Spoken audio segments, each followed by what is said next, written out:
Thank you, Chairman. Hello, neighbor. How you doing? Easy day. Hey, brother. Good to see you. So, some very specific questions. What is the primary mission of Homeland Security investigations? From the IG or from us? I'm sorry, from Homeland Security Department. There's HSI is within Homeland Right. Security. What is their primary mission? Well, It's not a trick question either. no, I understand that. And every agency, sir, we have specific missions that we are targeted to look at our aspect of protecting the homeland. And different directions have different paths. And in different agencies, region-wide, there are 22 of them there. We all need to be in the same boat, row in the same direction, working for one common goal. And as I said, that's protect the homeland, sure. Bring peace of mind, and secure the confidence of the American people. Okay, so HSI, and I've been from Arizona, we're very familiar with CBP, ICE, and HSI. HSI specifically is very important because they specialize in dealing with human trafficking, human smuggling, counterfeit, bank fraud, things of that nature. Actually, I have a lot of friends that work for them forever. The reason I bring this up is because there is confirmed reports that the Secretary of Homeland Security has ordered HSI agents, pull them off what I just told you were very important missions, to go to Arizona and investigate the 2020 election results, right? That's a very big concern of mine because these agents should be doing the work they're doing. A lot of them already are, field ICE agents instead of actually doing these long-term investigations. But now they're not even doing the ICE enforcement. They're literally going back and looking into conspiracy theories. So, for my experience and seeing you both on the House and the Senate, do you believe that Joe Biden won Arizona in the 2020 presidential election? The reason I ask is because, again, you're potentially deploying HSI agents to Arizona to check a result using our taxpayer dollars to follow up on a conspiracy theory. Sir, I'm not familiar with what the former secretary did here, and nor am I here to debate what happened in 2020. I do know that there's an opportunity to look at 2020 and make sure that anything that went wrong we can fix moving forward, because what we wanted to make sure is that in the next election, be it the midterms or in 2028, the American people trust our election system. Trust is vitally important. I want to always look at past mistakes and past successes, because I've addressed this multiple times, and I know everybody's busy here, and I know you didn't get to hear me earlier.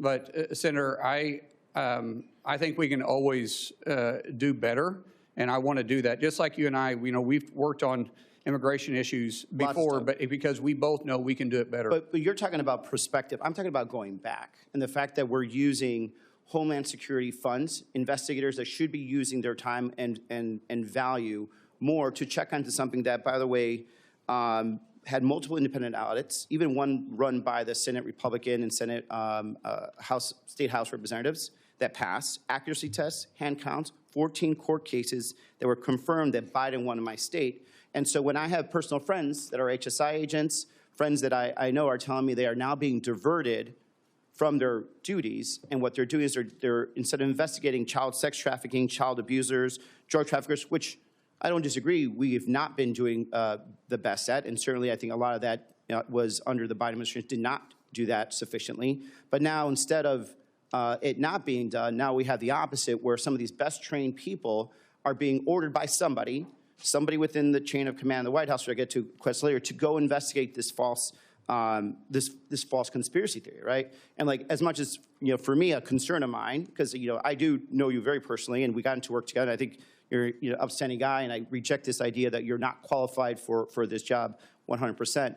But when it comes to something as existential as this, that's when I have to start questioning, like, are you going to be in charge of a department that's going to say, you know what, HSI should not be used for this? As a matter of fact, no one in the Department of Homeland Security should be used to do and investigate an election conspiracy. So that's, what I want to communicate on this is, like, I really urge you just to end the investigation. There's no reason why we need to go relegating back to 2020. There certainly isn't any reason why we should be using these highly trained professionals that should be going after some horrible people to be investigating conspiracy theories that have been litigated multiple times and put them back where they were. Moving on from there, my other concern is something that I saw with the previous secretary. And something that, I've seen in myself in my time in the Marines is that a chain of command is very important. I don't believe there was a real chain of command that was in the Secretary of Homeland Security. And when I say that, it's because I think Stephen Miller was the person that was actually calling the shots there, and you could see the results of what occurred. You had men and women in ICE and CBP that felt that they were unaccountable, talking to actual ICE and CBP agents from Arizona that got deployed to Minnesota. They don't know who really was in their chain of command. They didn't have operational orders. A lot of them did not understand, how to actually engage with the public at all. And when there was a point of who is responsible for making decisions, they could not figure out if it was Miller or if it was Secretary Noem and her deputies. They couldn't figure out if there were quotas versus there are quotas. Now we know that there are quotas. This is the problem. Is I want to make sure that if you're there, you're in charge and not Stephen Miller.